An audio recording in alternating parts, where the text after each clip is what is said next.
Let's see. So we should have started now. Can you see anything? On YouTube, there's still a countdown. Let me refresh. Okay, yeah, maybe also. Yeah, it's still a countdown. I think it says it's starting at 8. Maybe because that's why. Because I schedule it on YouTube at 8, so maybe it'll just start on there at 8, even if it's but actually already going. But I keep okay. I'm changing the. What do you see now? The countdown's disappeared. It just says waiting. Okay, so maybe it just has to start at 8. There's no way to. I don't know. It's weird. It's okay. It's like 30 seconds to 8. So.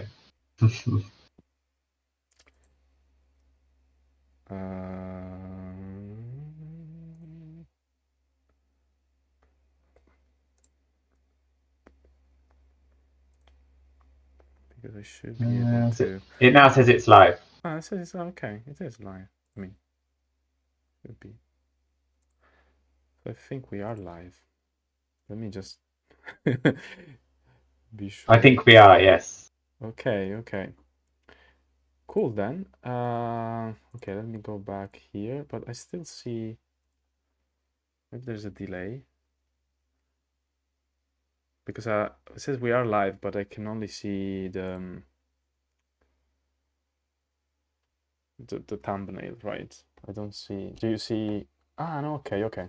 So yeah, there was a bit of delay, I think. Maybe there is still a minute delay for some reason. Okay. Yeah, it's now on and working. Okay. Cool. Anyway, let's start. Welcome, everyone. I don't know who is there, but probably people will come later. But it's good that it gets saved, so people will watch it at some point later on. I prefer to do a streaming, so if anyone wants to join and ask something, difficult question to you, they can do. No, it's okay. By all means. How are you doing? We're good? Yes, good. Thank you very much. Thanks to you for having this chat. So it's been like more than a year since I've done this. Hopefully there are no technical issues. This is like an informal chat, like a podcast actually. I don't plan showing much on the screen, so nice thing you can just listen to it and yeah, if you're washing dishes or whatever. So, who's James Heppell? That's a good question. Maybe I should ask you, but I can I say he's a mind sport athlete? Does that? I mean, it's one of the definition I can give.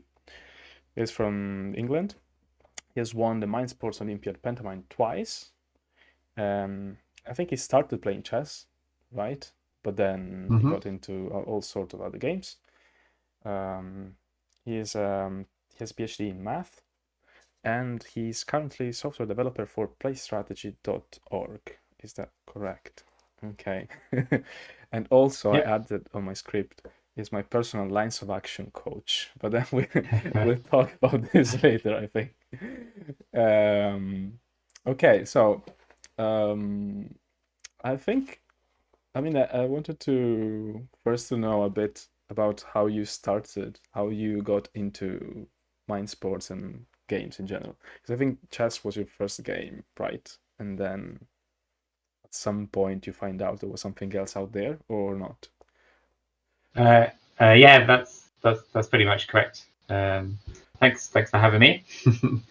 Yeah, so when I was quite young, probably around 4, so I've got a twin. Me and my twin brother both started learning how to play chess. So our dad taught us and got us some books and things like that. And I then played chess up until about just before GCSE levels, so up to about 15, 16. Okay.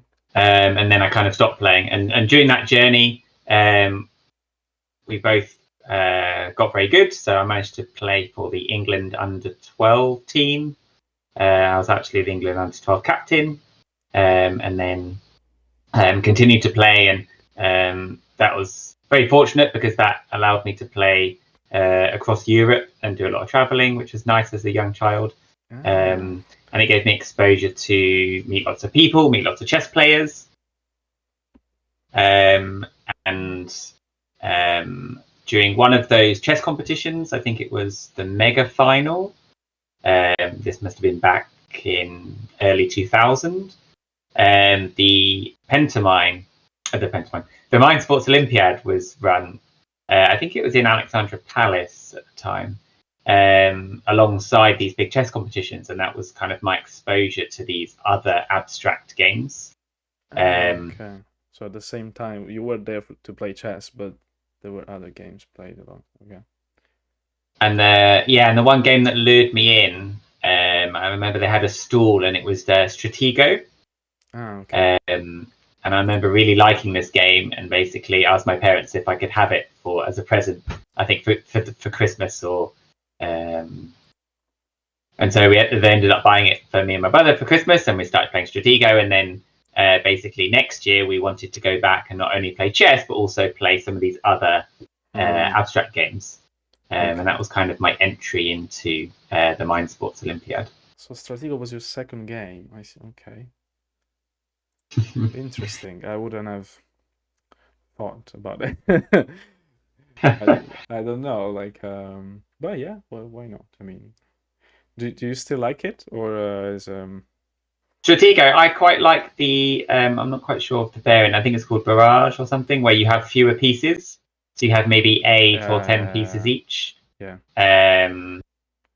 The full game is quite long, and it's a bit more like chess in terms of there's a lot of strategy and tactics. Whereas I quite enjoyed the condensed version because it kind of gets the good elements of the game, but it's over a bit faster. But I feel like also with a bigger game, there's a lot of memory element that comes in. At least that's what usually I don't like about hidden information games. And in that case, I mean, Stratego has the full version is like 20 by 20, something like, no, maybe 15 by 15. It's quite big. Yeah, I can't remember how big the board. I don't think it's that big. Maybe it's 10 by 10. Well, 10 by 10. Okay. But there are quite a lot. But there is a memory aspect which maybe there are like I quite 30... enjoy. You do like it. Okay. That's another thing that's interesting. We could talk about it later. Because yeah, I mean, I mainly talk about abstract games here, but I enjoy also other games, although less. So yeah, I'm curious about what you think about. I mean, you won a Pentamind, so you definitely need to master other sort of games, right? So you can't focus on one kind of game. Yeah, I think having a broad knowledge certainly helps. But you can go too broad and not enough depth. I think you need to have enough depth to be good enough at the game to be able to win consistently, and then kind of add more games to your repertoire that are similar or maybe very different, and pick up another skill or another kind of game mechanic that kind of makes sense as you're learning it. Okay. But yeah, at a young age, I really enjoyed playing chess. Very fortunate that my parents decided to throw me into learning chess. And I think, I still enjoy playing chess today, although I now just play more casually than competitively. And in fact, I quite enjoy competing at the diving chess once a year. Oh, sure. That's kind of my take back to chess, but something a bit fun. I actually would like to try. I'm always at home in Italy when there's diving chess, but I like both swimming and chess, so I think I think you'd be perfect. Like it combines that combination where you're fairly athletic, so therefore you stand a good chance against some of the field, and your chess level is pretty high as well. So you're not gonna get destroyed by a grandmaster or anything. Well, but I mean, I'm still gonna get destroyed unless they drown first. Or but anyway, I mean, you are like 2100, right? Right, roughly. I remember. Yeah, my peak was probably around 2100. My peak. I feel like my 14-year-old self or 15-year-old self would beat me now, but same. When I was 18, I think I had my peak, and then going to university. Anyway, okay. I mean, I have this kind of script with a question in front of me, but now I was thinking about different games, so I think I'll just go for the tangent and I don't mind. Because I was thinking, what's your favorite non-abstract game? Like non-abstract. Yeah. So I guess it's probably changed over the years. When I first played Settlers of Catan, I thought that game was great. You kind of build resources, collect resources, build buildings, and you negotiate with other players. And it always brought out some interesting conversations. I played it at university with my flatmates, all 9 years. What do you mean interesting conversation? Like outside the game, or just a good exchange, a good trade? Just the politics that go on in terms of different groups of people play in different ways, and it's just interesting to see how that plays out. So like my family play in a very different way, in terms of like doing deals or pressuring certain people to do trades versus being at university. You might pick on certain people, or some people always go for certain strategies, and it just makes it quite interesting. You haven't ruined any friendship with that? No. Okay, good. Not yet. Not yet. I feel I'm very bad at negotiating, so that's one of the reasons why I don't like them. But you find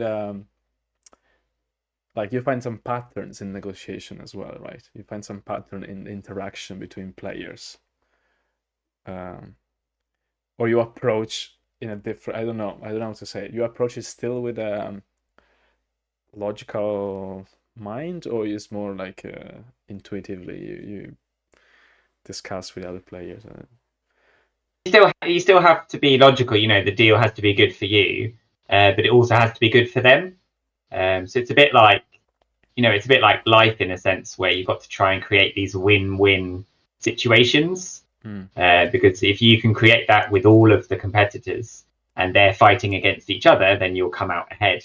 And I think it's trying to stay in that neutral territory, or that kind of positional advantage where you can create these good partnerships with the other players, and they'll kind of leave you alone.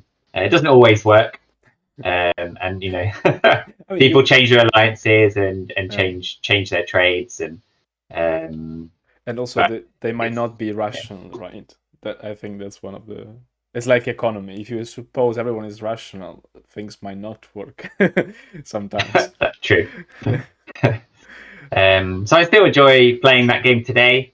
I think I probably enjoy it less today than I used to, because I've just played hundreds or thousands of games. But I do enjoy playing it. I'd say other games. So I feel like I always enjoy playing chess, even though it's an abstract game. I don't think there are that many other abstract games that I really enjoy, I guess, apart from Lines of Action. But that's more based on the fact that I'm good at it rather than I necessarily love playing the game. I would say I quite like, having played a variety of different games, abstract and non-abstract, I quite like some of the games having a story or a theme. And abstract games are meant to instill the game mechanics, and then you've got your non-abstract games which sometimes add in a theme around some core game mechanics, and it's quite nice to have a combination of both. And you can get some very really nice games that have beautiful artwork, but even games like Azul, Azul they're kind of imperfect. Yeah, they're imperfect information, so they have that abstract feel, but just the quality of the game's really nice. The artwork's beautiful on the tiles. I mean, I never consider abstract in the term as a definition, not as lacking of a theme. I think that's not the way most of the people, at least who enjoy abstract game, consider what is an abstract game. It's more the more combinatorial it is, and the more abstract sort of it is, right? So less hidden information, less luck, etc. The theme is just I don't know, corollary. It's not like it's not really important. There could be a nice theme. That, I mean, everyone is human and has feelings and emotions. So I think from like, if there is a beautiful board, surely you get drawn by it, but it's not necessary, let's say, right? Yeah, totally agreed. Yeah, and I think I quite like just different game mechanics. So that covers across abstract and non-abstract in terms of just interesting game mechanics to play and explore.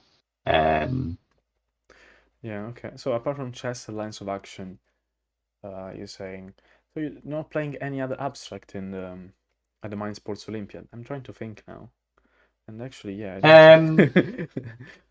So I play a number of, I guess, imperfect information games, which are similar to abstract, but might have an element of, picking a tile or rolling a dice. Entropy, right? You play Entropy or... So games like Entropy, Mensa Connections. I quite like Rummy Cub. So these are games where, it feels like an abstract in terms of it's 1v1.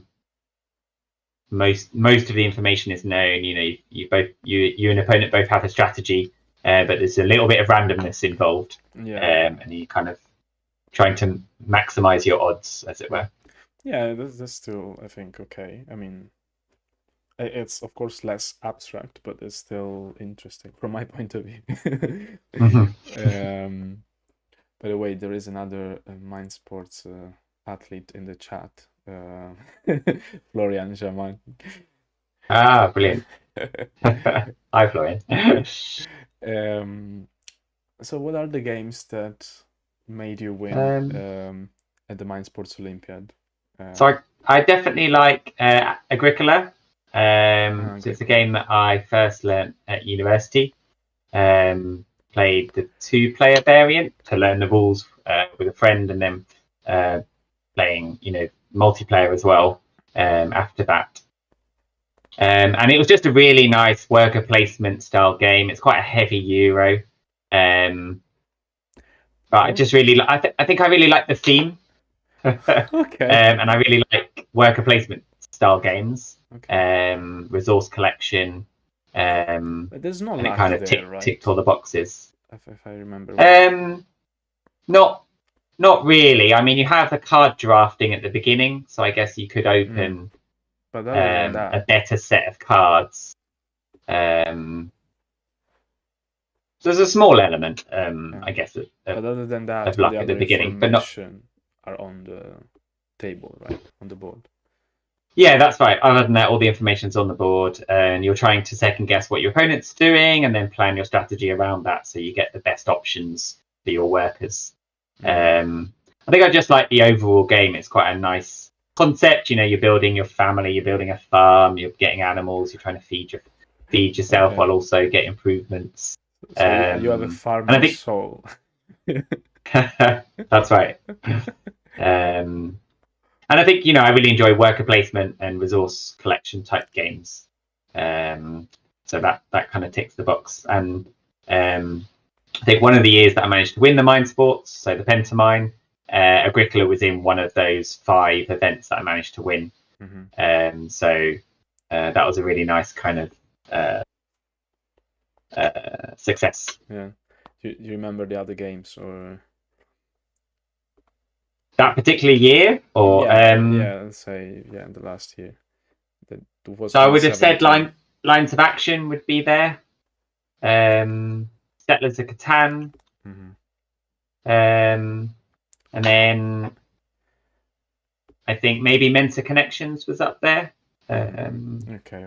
Well, it's okay. It's fine. I mean, but yeah, and then maybe there was a poker or cribbage or a number of kind of other games where I don't win all the time, but that year things seemed to go really well, and I picked up a few more golds than I normally would have.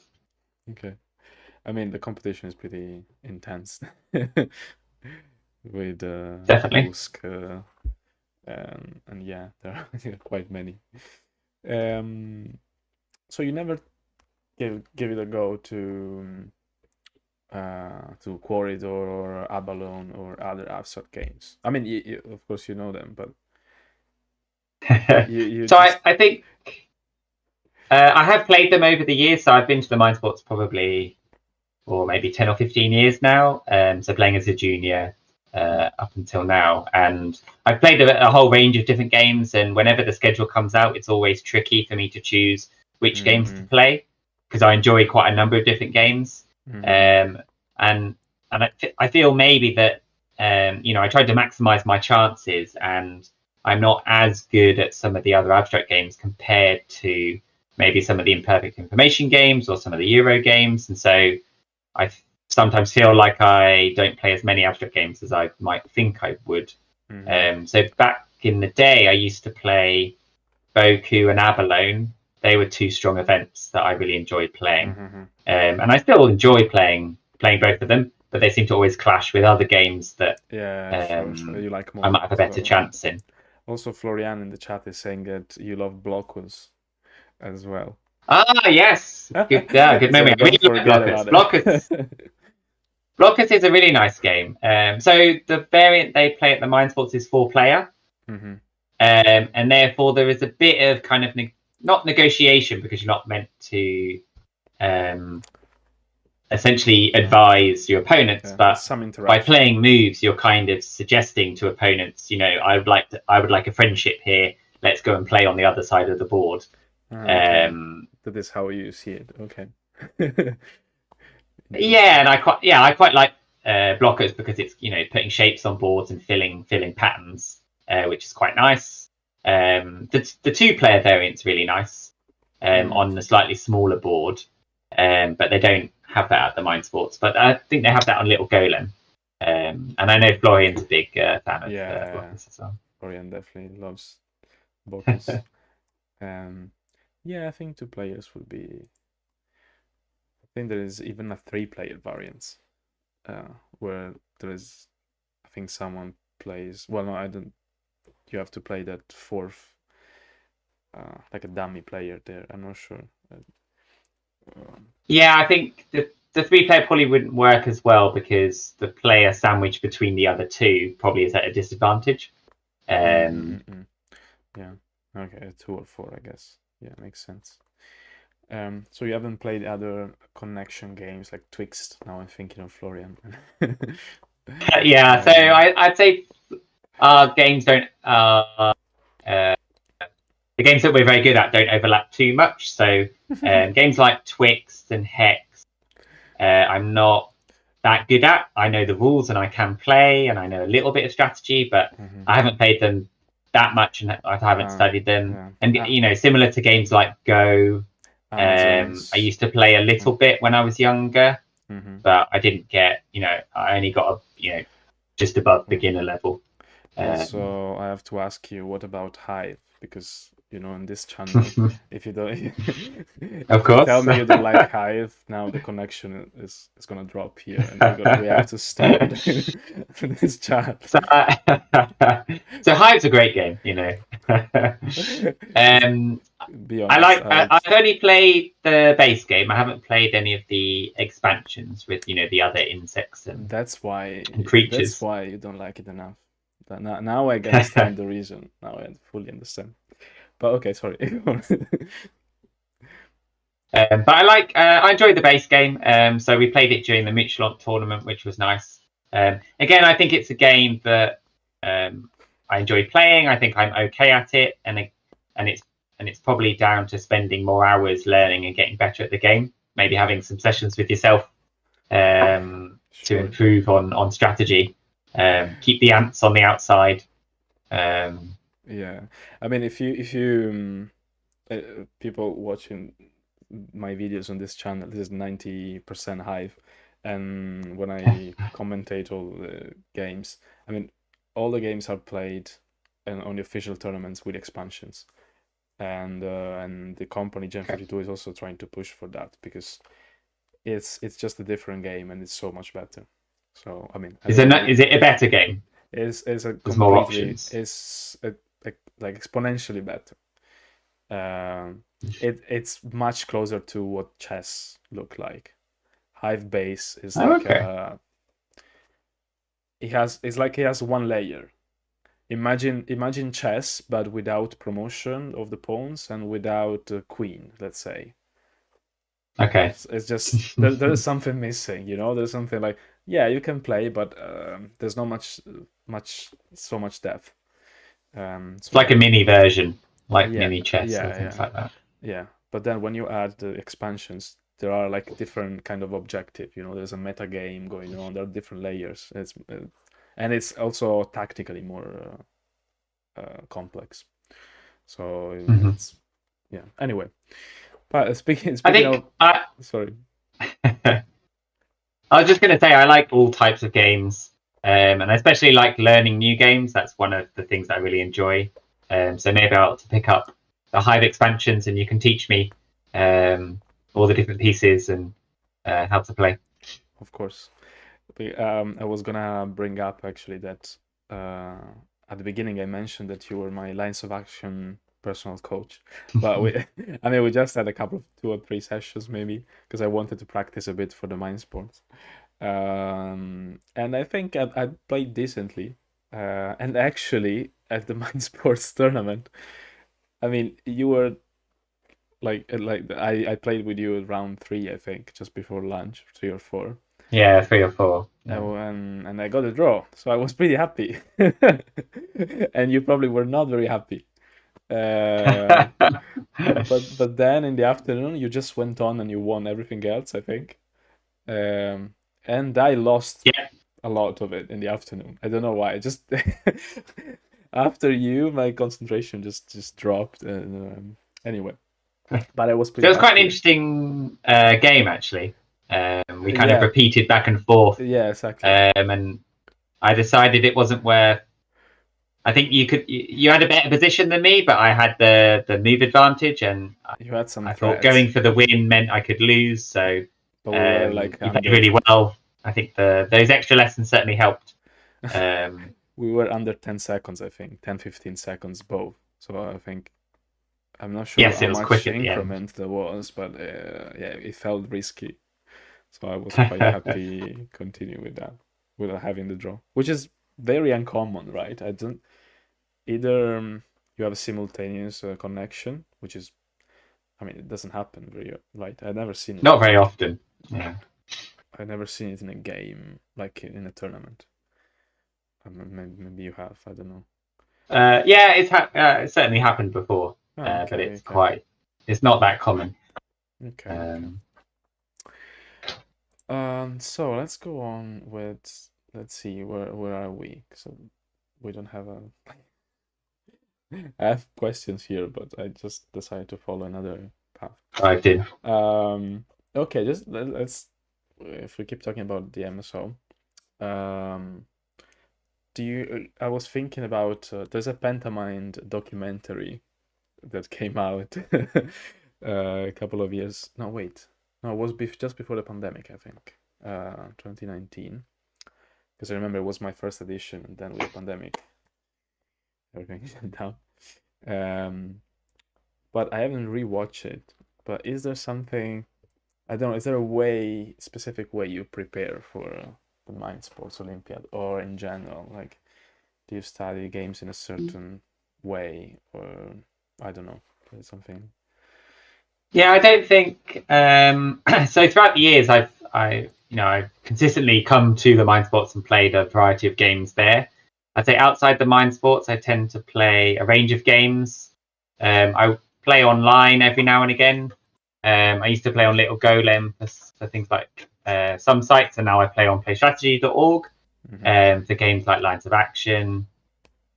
But for other games that I play, I have a friends group up here, and we play games every couple of weeks, and we play a whole range of different games. A lot of the games aren't necessarily played at the Mind Sports. You are in Northampton? No, wait, where? I forgot. Macclesfield, so just south of Manchester. Oh, okay, sorry. In a farm, I suppose.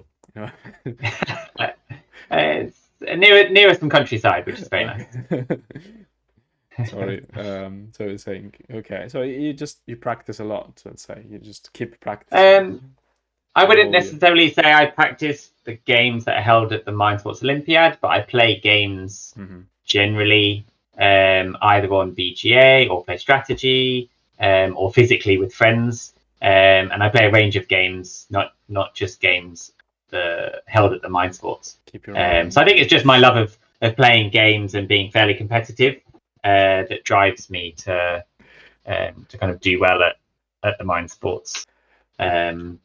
But I haven't gone away and spent 1,000 hours learning lots of different games like Magic, and that paid off for him because he got very good at a lot of different games at the online Grand Prix. Oh wait, who sorry? Who are you talking about? I missed.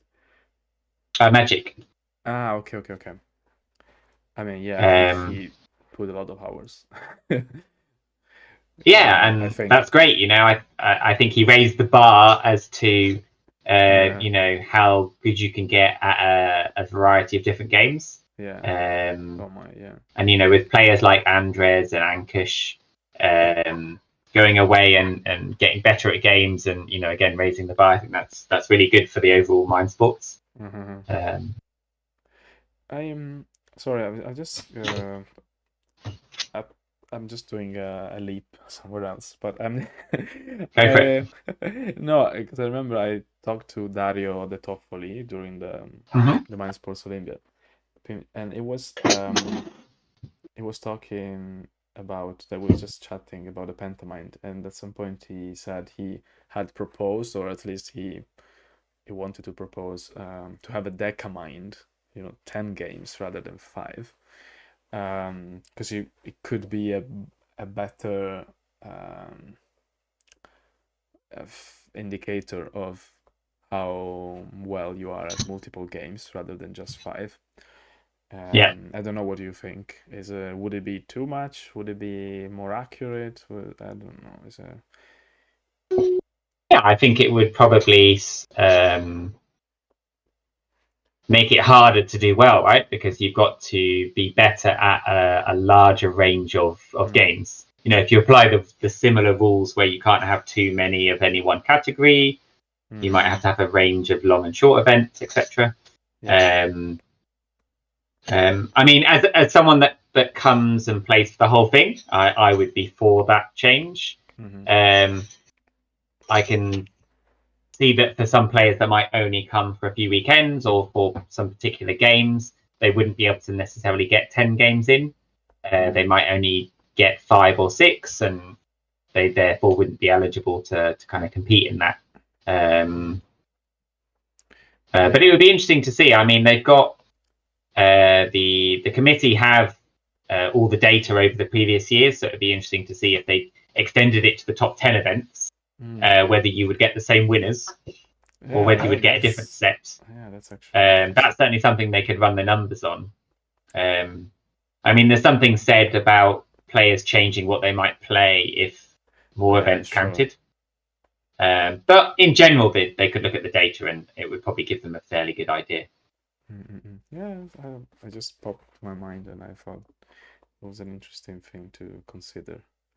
So they used to have an event called the Decamentathlon, which was more like an exam, but it basically got you to do questions from 10 different game categories. So you had things like chess puzzles, backgammon puzzles, Go puzzles, and then you also had things like Scrabble, memory, and some other disciplines as well. So it was kind of an all-round. But all puzzles, like just have to write down, no actual games or tournaments, right? Yeah, no head-to-head games. It was basically like an exam paper. Okay. But that was always seemed to be really popular, and I think I did it once or twice. It was quite tough because you need a knowledge of all the games and also a good memory. That's cool. No, but that was quite a nice idea. Some years ago, I suppose. I haven't seen it recently, right? Yeah, so it takes quite a lot of effort to produce the paper and to get all the puzzles from all the different disciplines, to a decent standard. And it wasn't too popular because it's a 3-hour exam, which doesn't necessarily attract everyone. The typical Mind Sports player. So it was a bit more of a hard sell. But it was. I thought it was a really nice idea. And I think it's something that we could certainly bring online in the future.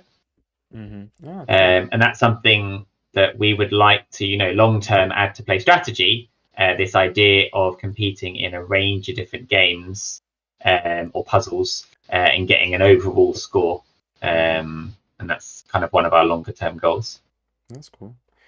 Speaking of which, I think let's move on from MSO and let's go into play strategy. Because you develop the website together with Matt Tucker, right? That's right. We have a third colleague, Lakin, who lives in Canada.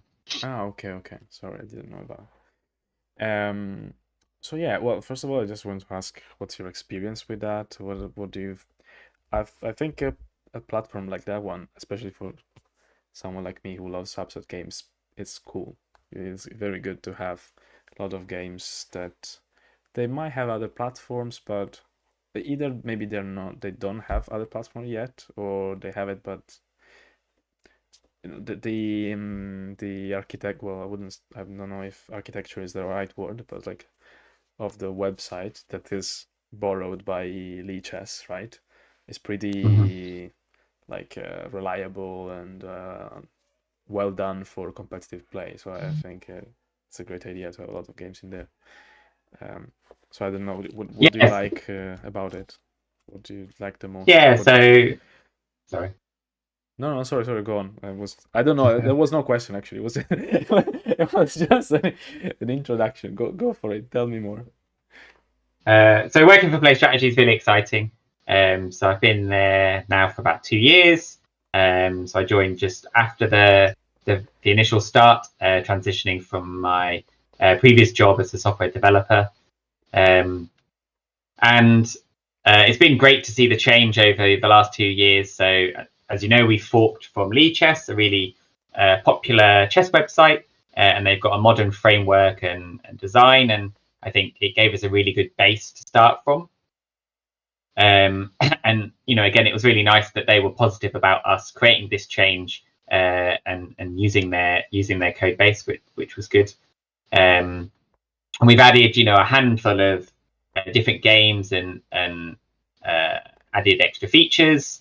So you can now play, I think it's over 30 different types of game on the platform. We've added Mancala games like Awari, we've got drafts, we've got Zhangji and Shogi, as well as chess and all the variants. We've got games like Othello, Lines of Action, and we've just recently added Go, which is really exciting. And we've kind of partnered with some games organizers that help run games on the site and attract groups of different people. And I think we've got loads more games to add. There are countless abstract games out there. So the next exciting project that we're working on is backgammon, and adding backgammon to the site will be really nice, because again, that'll tap into a different type of game. And really, we want to create this platform where not only can you play these games, but you can also learn how to play these games and learn from your mistakes and your experience. So we're adding AI and other feature that we're working on at the moment is to expand the studies. So Lichess have done an amazing job with their studies and coaching for chess, and we want to expand that to all games on the site, not only for chess. So it's been really great experience from a game player's point of view, and also from a software developer point of view. So using a modern framework. So it's written in Scala, which is a functional programming language, which was fun to learn. And I can see, kind of a paradigm shift, I guess, where a lot of software engineers are moving towards a functional style of programming. And I think that's one of the future trends. So it's nice to be in that camp already doing it. You were doing something a bit different before, right? Like your previous job. So my previous job worked for a pharmaceutical company, and they had an in-house what's called a LIMS system. So it was managed all the data from the scientists and clients, and there was a number of different languages that were used, and we kind of processed, built web apps for the scientists to use, as well as data processing and report building and things like that. But it's very exciting with Play Strategy because there's a very small team. It means that we all have to get involved in all the different parts. So it's a great learning experience for myself.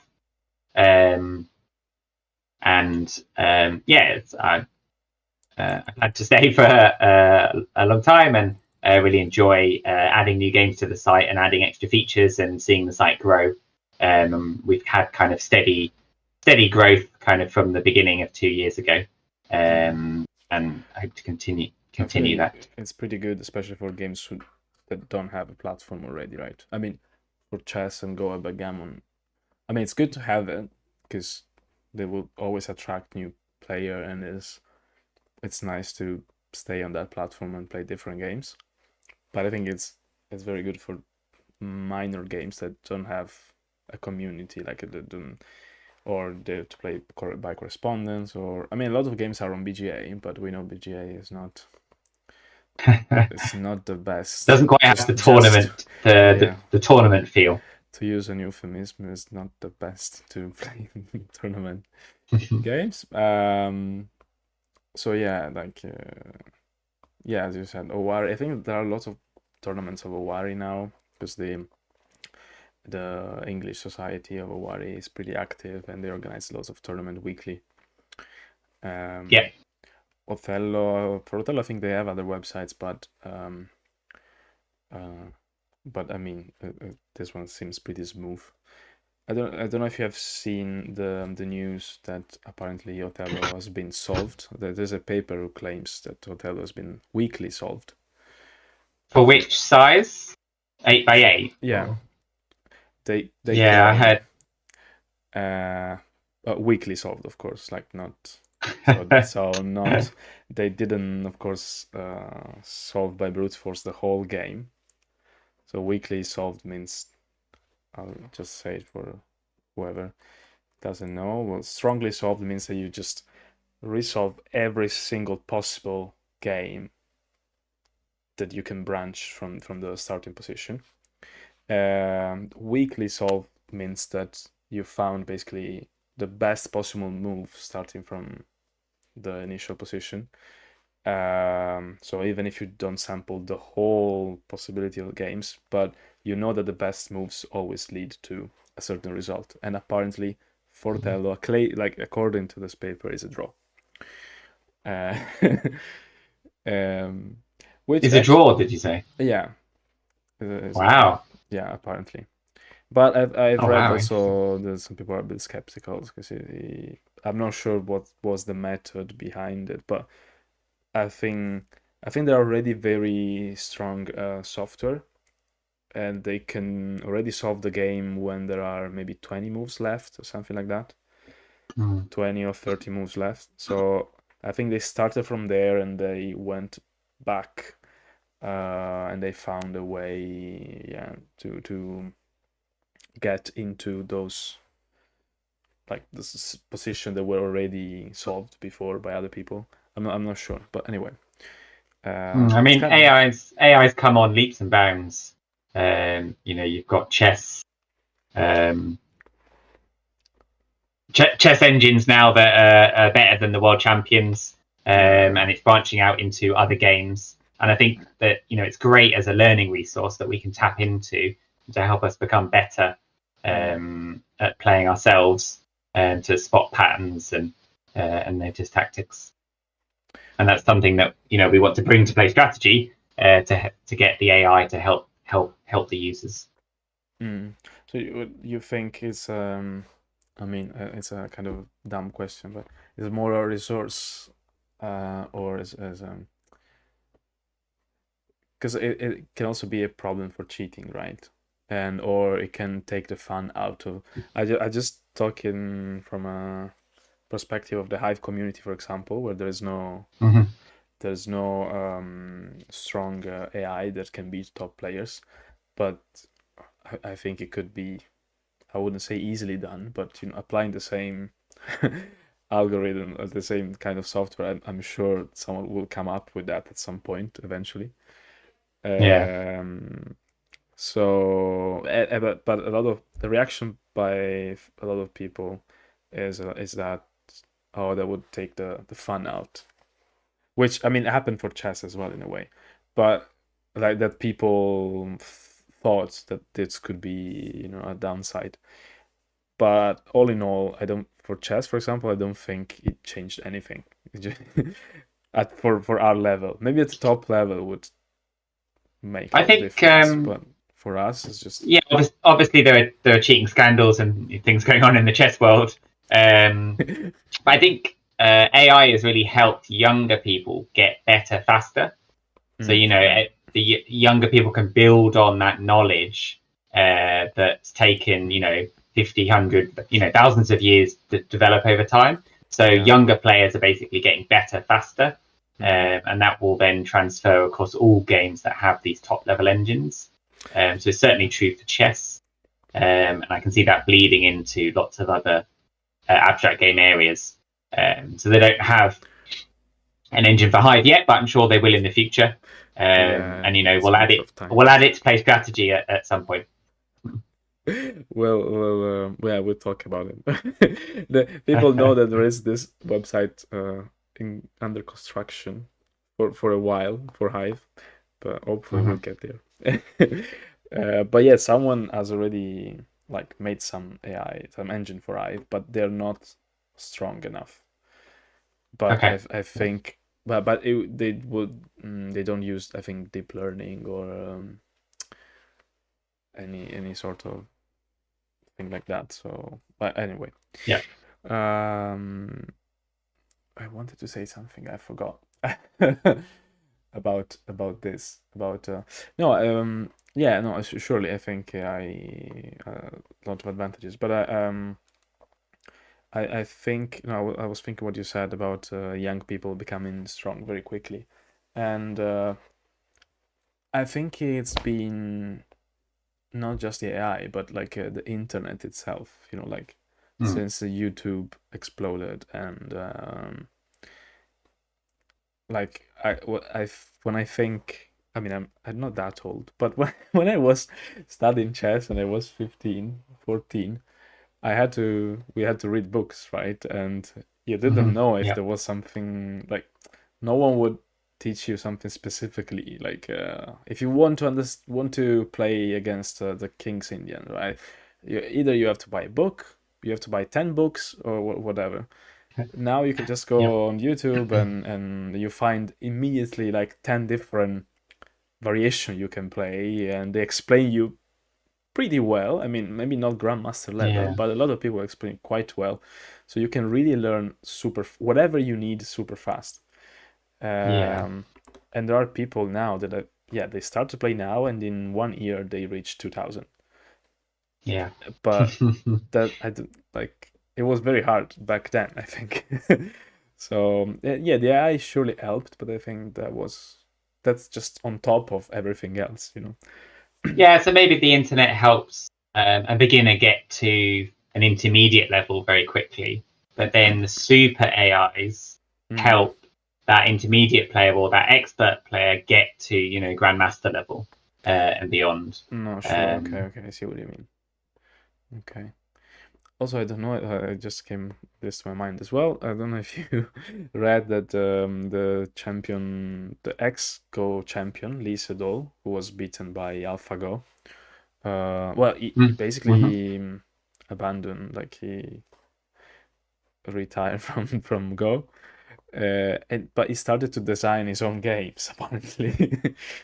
Oh, really? Yeah, Okay. he came up with some games, not just abstract, I think, just board games. Anyway, a game that a computer can't play, or a game that it can? I don't know. I don't think so. I don't. I don't think you can ever do that. Well, there was. I mean, I think Sorry.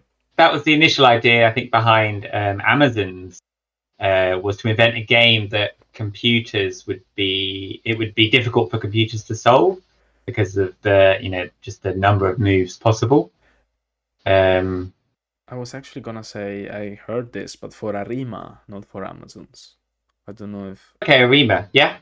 It was the same idea, like the chess variant, but yeah, an engine can everything. Give it enough time, and they can do everything. Yeah, I think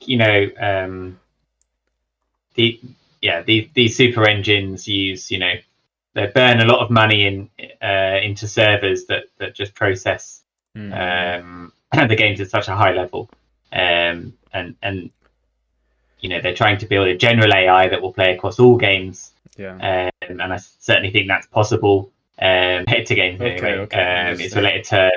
So my PhD, which I had great fun doing, I think it was a good experience. Was about looking at how to optimize fertilizer placement for crops.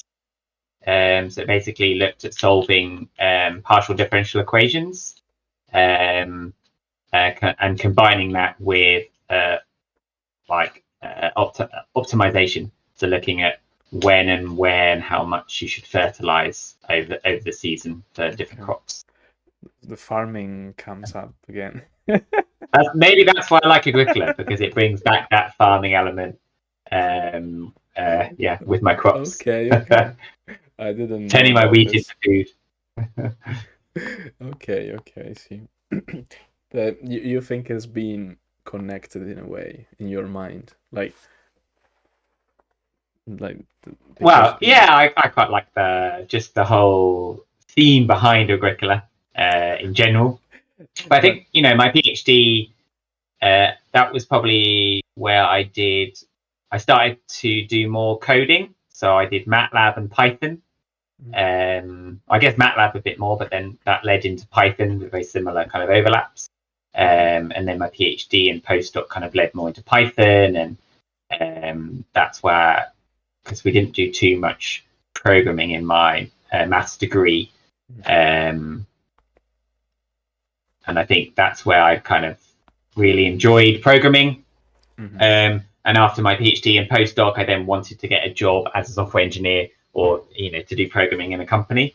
And I think during my role at the company, I moved into kind of a manager position, and therefore I took a step back on actual programming, and I found that I kind of missed that, and therefore I started doing some online courses and started writing some games, written in C# using Unity engine, and that was really good fun. And then when I started coding again as a software developer, I kind of put that on hold because I was getting my fix, as it were, from programming, 9 to 5. Okay. Interesting. But I mean, the PhD was already kind of, well, I don't know if I should call that like practical maths. Well, applied maths more, right? Yeah, applied. I liked applied maths and operational research. So finding the best way to do something, optimizing, a situation or a position, and then applied maths was kind of how do you apply that to the real world. Which is, I mean, there's a lot of overlap with game theory, I suppose, in a way. Yeah, I guess there is an amount. I'd say pure maths probably has a bigger overlap with game theory. and I guess that was more of a weakness of mine with maths, and I didn't enjoy that as much, the kind of the pure maths side, and kind of moved more towards studying applied maths and operational research. But yeah, I think maths in general has overlaps with games and being strategic, and but yeah, a lot of games players are software engineers or study maths, or have studied maths. It's not a Maths and coincidence. physics. It cannot be a coincidence.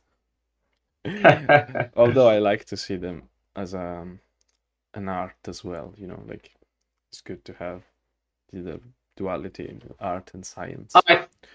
Yeah, I think anyone can learn how to program and be really good at it. And with the internet, and there's so many resources out there, it's just a matter of getting started and following a passion. I think that's the best way. I was thinking more of games rather than coding, but also coding, yes. Why not? Have you ever tried to design your own game? I mean, to code a game, but also to code something new, like design. So I've had kind of side projects looking at trying to design a game or come up with a game, but nothing new and innovative. I've made a few apps. So I made a lines of action app for Android many years ago. I never use it. Does it still work? I should try it. I'm not sure what version it was on the Android store, so it might be for an older style of phone because I haven't updated. Well, I use Play Strategy now. Well, there you go. Yeah, that superseded the need. But that was good fun, and I made a few different apps. Again, it was just a way to explore learning a new language. So I learned Kotlin and used Android Studio, which was good fun. I think it's like in life, it's always nice to pick up something different and learn a skill and see what you can do with it. And I enjoy playing and making games, so I made a few apps. And I would like to make, I think, a game in the future, a board game. And I've got lots of different ideas, and I played a number of different games, so I've got a good understanding of the different game concepts, and it's whether I want to create something that has a new combination of game mechanics that I enjoy and think might work well together, and try and produce something, or because that's the thing. Or not. Is it possible to come up with a new mechanics, or is basically a combination of everything that has been done so far? It's like for music, like are there actually new songs around, or is all or everything is a mashup of other, or something that exists? Yeah. So yeah, I mean, I definitely think I could combine a combination of different mechanics that I enjoy and put them together in a game that maybe doesn't exist, or there are other copies, but there's a different theme for this particular game. Completely new, innovative game mechanics, I'm sure, do exist. Okay, but that would require me to do some thinking. I know. Well, I'm not asking to tell us now, but I'm just thinking, if it's possible, and also designing something that is actually enjoyable, right? Because you can mix different things together, but then you come up with a game that it's either too complicated or I don't know, frustrating, or it's not. Yeah, I think there's probably a lot of iteration and refinement that goes on, and your initial idea might look very different to your final product. And I think it's being okay with the fact that things might change, and it's more a matter of if you want to focus on making a game, then you start putting in some time and effort and go through the steps. At the moment, I've only ever dabbled, and I put kind of my apps and things on hold while I'm working for Play Strategy at the moment. But I think there's a calling for making a game is coming at some point, and I might invest a bit more time into doing that on the weekends and things like that. Okay, cool. I'll be curious to play the game you design. I've got my first play tester. There you go. Okay. I mean, we've been talking about just a couple more questions. That's it. Then we go. Sure. Dinner, actually. I don't know if you had dinner. I still haven't had it. No, one question was about the Mochalund, like the World Championship of Abstract Games. you played in Team England. This is the second year. I don't know. Do you have any? I mean, you discover like I suppose quite a few new Abstract games, right? Oh, yeah. And I don't know. What do you think about like? Did you enjoy the format? Did you enjoy the with your playing with your team? And what do you think? Yeah, I thought overall it's really nice competition. It's nice to play as a team and as a group. You know, we kind of meet up and practice the games a few times before the round, and then we play the round. So it's nice to you know, meet up and play games with like-minded people. And the UK team are great. Everyone's really friendly, and yeah, it's really good to kind of learn from each other. I think the format's really nice in terms of that you play, you know, let's say 4 games each round, and the games are from a variety of different categories, some of which we might know, like chess and things like that, and some are new abstract games that maybe we haven't really played, or we've only played once or twice. So it's quite nice to learn new games, as well as play old classic games that we may or may not be good at. Was there some new games that struck you particularly, or? So I mean, there's probably over half the games I've never played before or even heard of from playing last year. There's a bit more of an overlap this year, obviously, but there are still new games being added to the collection. I quite liked is it Arima, the one that you mentioned a bit earlier? Okay, I found it quite weird. I don't know why. I don't know. But okay. I mean, it's kind of chess-like, as you say, but it was quite interesting, just the mechanics of, you know, you're trying to run your rabbit all the way to the end, and you've got your elephant running around taking charge, push animals in the pit. You're a cruel person. It was quite a nice. No, I'm kidding. I thought it was quite a nice game mechanic, because you kind of got a few different objectives that you're hedging for. Like, you can kind of just sit there and just try and eat all of your opponent's animals, you know, kill all of your opponent's animals, or you can try and just sacrifice things and open up a line to get your hares through. So it's quite a nice kind of combination of things. And again, it's nice playing other competitive people around the world. So it's nice that it's very international. You know, we're playing teams all over the world at these games, and everyone's kind of coming from a similar standing point, where some of these newer games, you're both beginners and both learning it for the first time, and you've got other games where you've both been playing for a long time. So yeah, it's quite nice. Really enjoyed playing, and I'm sure I'll sign up next year. Next year, cool. Okay, I don't know what else. Do you think there's something else? I mean, does anyone? No, there's not many people watching, so there were a few people before. Is anything about, like, you know, future projects, something in particular that I don't know that you have in mind? Or, well, I mean, you have talked about already about play strategy. I'm not sure. So yeah, I mean, plugging play strategy some more. We've certainly excited and got some new games that we're adding. As I say, we're adding Go's just been added, and we're going to be adding Backgammon, and we're working on a game called Monster Chess. I don't know if you've played that, but you might like that. What is it? So one side basically gets so white typically starts just with a king and 4 pawns. Oh, I heard that. They get 2 moves every turn, and their king can move in and out of check, as long as at the end of the second move it's not in check. I did. So that's quite a nice variant that we're adding, and then we're adding new features as well to play strategy, which is really exciting. So we're adding studies and analysis for all our games, and we're adding AI for all our games. And so in the future we'll have things like puzzles, and we'll have learning. And I think it's really exciting what we might have there in the future to cover more and more games that the Mind Sports play, and kind of build the community. And again, I think, you know, you made a good point earlier, where a lot of these older, more niche games are on very old platforms and don't really have a good environment to play. and we can certainly bring them in to play strategy.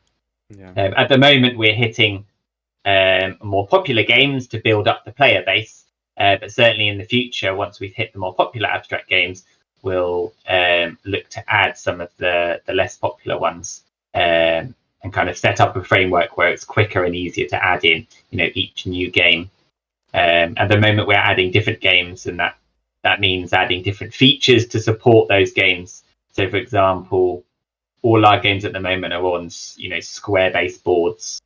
But hexagons. So backgammon is slightly different in the fact that you've got multiple pieces on the same square, for example. But a game like Hive, we need a hexagonal board, so that's like another extension to what Lichess have created. And Lichess has been refined and honed to work really efficiently and really well for chess. And so part of our job has been to kind of maybe take a step back and undo some of the efficiency that Lichess have, so that we can extend it to work for a large range of games, and then add that efficiency kind of back in at a later date. That's interesting. So it was great to have that foundation to begin with, but it then also came with a lot of assumptions, like white goes first. You're playing on an 8x8 board, things like that. Yeah, deconstruct everything and reconstruct. And then it's quite exciting. So the MSO Grand Prix, I think, is starting end of Jan or beginning of Feb 2024, and a large number of those games are on Play Strategy, so that'd be really great to be able to support a lot of those competitions all on one site, and we're supporting more games than we did last year, and we hope to support more again in the future. Cool. Yeah, I forgot about this. The Mind Sports now is every year is going to be offline and online, like over the board and on the screen. So everyone. Yes, I think made the most of, obviously, it being COVID and people can only play online. Why not then hold an online event? And that, as you would expect, got more people playing than the physical event, because more people can play online from all the different countries. Not everyone can travel. Come to London for a week. Sure. Okay, I think. We kind of talked about almost everything. I could ask you what you do when you don't play games, and when you don't code games or you don't play games. What do you do? If you want, and when you're not farming. When I'm not farming. When I'm not out. So I enjoy walking. So we live near the countryside, so it's quite nice in Macclesfield to get out and go for a walk and enjoy the countryside. I'm also a big fan of badminton. Okay. So I played it from a young age, and I played it all throughout university. And I'm part of a local team here in Macclesfield, and we play in the league. So I kind of play that once a week. So it's really nice to kind of do some sport and some exercise. I think that kind of helps just build an all-round character. And you meet, different types of people. So it's just nice. I think for me, I quite like having a variety in life. And so badminton gives me that outlet for the sports side. Because actually I was wondering, because like what I'm doing now is teaching chess and like trying to organize games event and stuff. So your hobby becomes your job, right? And and I'm finding out now, the joys and the pros and the cons, the good and the bad of this. So I was wondering, also for you, like you got into play strategy. Of course, it's not like coding is not like playing games, but I suppose you might feel like in a bubble, right? That you always just doing that. So doing something else, as you said, I think it's a good idea. And keep I think focusing on your passions and your pursuit in life is great, and you need to do that to a certain extent. But I think having other outlets that help you take some time away from doing that can really help just kind of grow as a person, and you get different ideas in different spaces. So like on the badminton court, I might be thinking about, or between badminton, let's say, and driving home, an idea might suddenly pop into my head.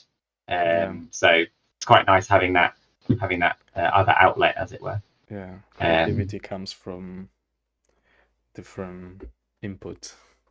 If you have always the same input, it doesn't work. And it's similar to playing a different range of games, and playing with different groups of people. You spot different things, and you get different kind of benefits from each, from teaching as well as playing, as well as competing. It's what I try to say to chess players who don't want to learn other games, and I try to push them into other things. Because I think it's tricky, because if you want to become the world champion at chess, then maybe learning chess and focusing on chess is important. And having an understanding of other games to a high level doesn't necessarily help.